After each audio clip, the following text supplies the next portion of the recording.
وہ جس جگہ کو کھود رہا تھا وہاں سے ملنے والے راستے کی جب مسلسل کھدائی کی گئی تو 1891 کو دوسری ممیوں کے ساتھ اس غرق ہونے والے فرعون کی لاش بھی مل گئی۔ اس کے کفن پر سینے کے مقام پر اس کا نام لکھا ہوا تھا۔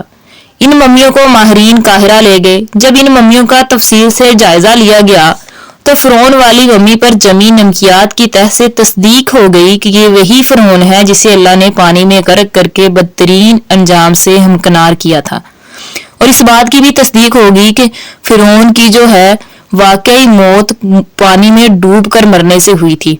اور مسلمانوں کی کتاب قرآن مجید میں اس بات کا ذکر بھی کیا گیا تھا جس کو تمام غیر مسلم لوگوں نے جھٹلایا تھا۔ یہ بہت بڑا واقعہ تھا اور اس کی تصدیق کے لیے دنیا بھر کے ماہرین، آثار قدیمہ اور سائنسدان مصر کی طرف امڑ پڑے۔ مختلف سائنسی ٹیسٹ کرنے کے بعد دنیا بھر کے سائنسدانوں نے تصدیق کر دی کہ دوسری سب لاشوں کی نسبت صرف فرعون کی لاش پر ہی سمندری نمکیات کی تہ جمی ہوئی تھی، اور اس تصدیق کے بعد اسے فرعون کی لاش قرار دے کر عجائب گھر میں محفوظ کر دیا گیا۔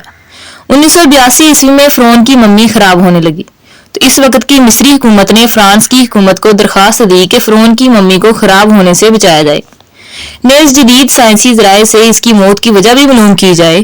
چنانچہ مصری اور فرانسیسی حکومت نے مل کر ممی کو فرانس لے جانے کا انتظام کیا۔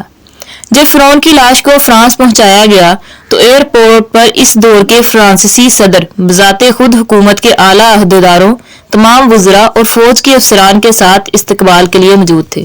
فرعون کی لاش کا استقبال کسی عظیم زندہ بادشاہ کی طرح کیا گیا۔ فوجی دستوں نے سلامی دی۔ فرعون کی ممی کو ماہر ڈاکٹروں کی ٹیم کے حوالے کیا گیا۔ اس ٹیم کی سربراہی ڈاکٹر مورس بوکائے نے کی تھی۔ مائکروسکوپک ٹیسٹوں کے ذریعے ممی کے تمام اعضاء کا باریک بینی سے جائزہ لیا گیا تو معلوم ہوا کہ اس کی لاش اور جسم میں سمندری ذرات ابھی تک موجود ہیں اور موت کی وجہ بھی پانی میں ڈوبنے کی وجہ سے ہوئی تھی۔ ایک بادشاہ کی موت پانی میں ڈوبنے کی وجہ سے ہو، یہ ڈاکٹر مورس کے لیے حیرت کی بات تھی۔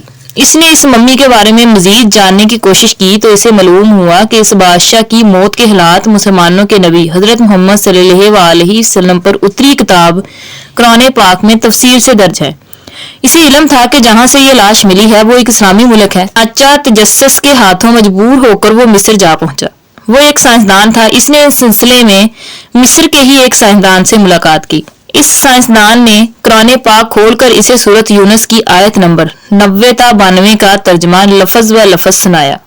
فرعون کا خدائی کا دعویٰ، اس کا پانی میں ڈوب کر مرنا اور پھر پانی سے نکال کر اس کی لاش کا حنوط ہو جانا اور پھر دوبارہ لاش کا ملنا اور پھر اس کی لاش کو جدید سائنسی دور میں دوبارہ محفوظ کیا جانا، سب کا اشارہ ایک جانب تھا اور وہ بہت واضح تھا کہ تجھے بعد میں آنے والوں کے لیے عبرت کا نشان بنا دوں گا، جو کہ قرآن پاک میں بتایا گیا تھا۔ اللہ تعالیٰ نے یہ فرما دیا تھا۔ فرعون کی لاش ایسے محفوظ کر کے دنیا کے سامنے لا کر رکھ دی گئی ہے کہ انٹرنیٹ کی ایک کلک پر رسائل و جرائد، ٹی وی چینلز پر اور عجائب گھر میں اربوں انسانوں کی آنکھوں کے سامنے کراہت اور پچ کی قابل ترس حالت میں موجود ہے، عبرت کے لیے، سوچنے کے لیے کہ عبادت کے لائق اور ہمیشہ رہنے والی وہی ذات ہے جو سب کا خالق اور رازق ہے۔ ڈاکٹر مورس نے آیت کا ترجمہ سنا تو اسی وقت پکار اٹھا کہ قرآن سچا ہے، کلمہ پڑھا اور مسلمان ہو گیا۔ تو ناظرین، اس میں یہ بات کلیئر ہو گئی ہے، فرعون کی لاش کو باقاعدہ کسی ایک تحقیقی معاملے میں تلاش نہیں کیا گیا، بلکہ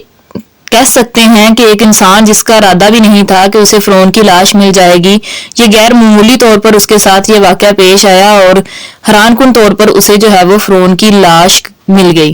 لیکن ناظرین اس سے قرآن پاک کی یہ بات بھی سچ ثابت ہو جاتی ہے کہ قرآن پاک میں جس واقعے کا بھی ذکر کیا گیا ہے اس کے کچھ نہ کچھ شواہد، اس کے کچھ نہ کچھ ثبوت اس دنیا میں موجود ہیں۔ جیسے ہی وہ ثبوت دنیا کے سامنے آتے ہیں اور پھر انہیں اس بات کا اظہار پہلے سے موجود قرآن پاک میں نظر آتا ہے تو وہ تمام غیر مسلم جو کہ واقعہ ہی اپنے ذہنوں سے کام لیتے ہوئے اس بات کی حقیقت کو تسلیم کر لیتے ہیں کہ اسلام ہی سچا مذہب ہے اور اسلام میں بیان کیے گئے تمام واقعات سچ پر ثابت ہیں۔ ناظرین، یہ بات آج بھی تلخ حقیقت کی طرح ہمارے سامنے موجود ہے۔ انتہائی سچ جاننے کے بعد بھی غیر مسلم لوگوں نے فرعون کو اپنے لیے خدا ہی سمجھ رکھا ہے اور اس کی لاش کو اسی طرح سے محفوظ کر کے رکھا ہوا ہے۔ لیکن یہ دنیا کے تمام انسانوں کے لیے عبرت ہے، کیونکہ اس کی لاش کی جو قابل رحم حالت ہے وہ کسی بھی انسان انسان کے لیے قابل قبول نہیں ہے۔ کوئی بھی انسان نہیں چاہے گا کہ اس کا جو ہے وہ کوئی بھی رشتہ دار اس طرح کا ہو، اس کا کوئی بہن بھائی اس طرح کا ہو، لیکن انہوں نے اس کو خدا بنا رکھا ہے۔ تو ناظرین، ہم سبھی کی اللہ تعالیٰ سے دعا ہے کہ اللہ تعالیٰ ہمیں